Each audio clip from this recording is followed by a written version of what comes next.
The bird's challenge: to fly over a series of super-sensitive microphones. Good girl. Moses.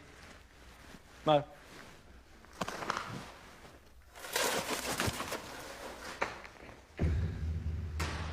And now, it's Kenza's turn. Shh.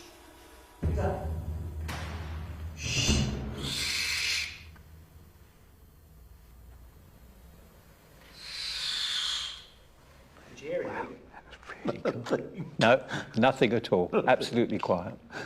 It's amazing. But what have the microphones picked up?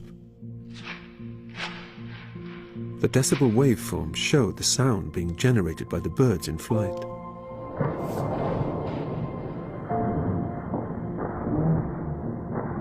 Each spike is an individual wing beat.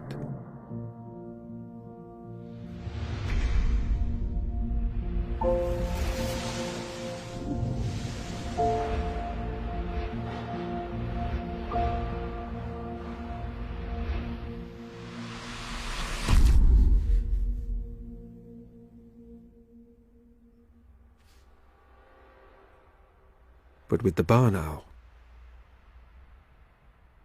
there's almost nothing.